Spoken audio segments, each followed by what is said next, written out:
eventually have families and all of that, how do you then encourage access to education? No matter your disability, no matter your caste, no matter your religion, race, whatever. How do you then promote an access to education? What is your thought on that? And how do we take it forward? I have a different viewpoint, right? Okay. When we talk about education in general, I sort of topped both my universities where I did my post-graduation. But when we talk about education, are we talking about, general degrees or whatever we are taught in colleges? I'm talking about skill, basically. So you look at, see, education can be anything. It doesn't have to be a degree. It has to be what you're learning out of it, right?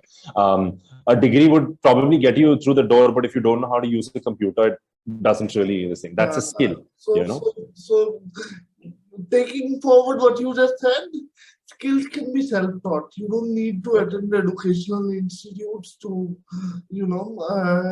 get or acquire a skill. Most of the companies like Google now have made it, optional to have a degree, as long as you can prove that you have the skills. Can I disagree? Sumit, actually, you're talking about a very elite segment of people with disabilities who are already coming from those families who are that empowered to think like that. When we talk of masses and we talk of most people with disabilities in the country, we must also remember disability in India actually arises out of poverty more than anything else.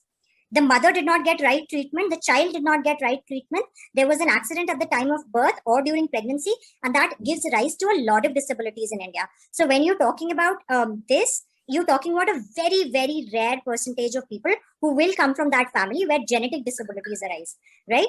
But most Indian disabilities are not genetic, they're environmental, they're medical, and they're situational. So, no, you do need education. You need that degree for that foot in the door. That doesn't happen.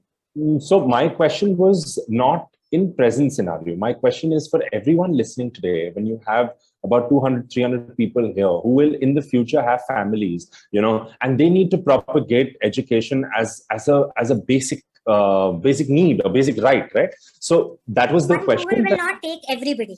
Yeah. It will take two people. I am talking about the rest of my country, right?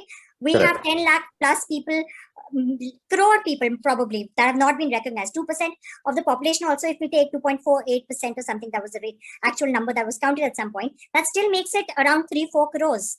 Those Correct. are not going to be hired, right? So for Correct. all of them, education becomes the only way they get their foot in the door. They get some opportunity. Correct. So, yeah, Sumit. So 3.4 crores to be precise, but when we talk about education, we have to talk about the new national education policy that is also in place. And one of the positive steps from the government was it introduced sign language as a course or a subject for the first time in India. So we can see positive steps that has been taken forward by the government. And coming back to the United Nations, the SDGs, they also have been working to reduce inequalities under SDG 10, which deals with reducing inequalities within the country as well as outside the country. So there is a lot of positive movement going on. So I believe just follow your passion. If you want to, follow a general degree, just go and do it. But if you want to go and do some music classes, become an artist, become a, anything, like you can follow your heart. I think it's applicable for, persons with non-disabilities as well. Amazing. So,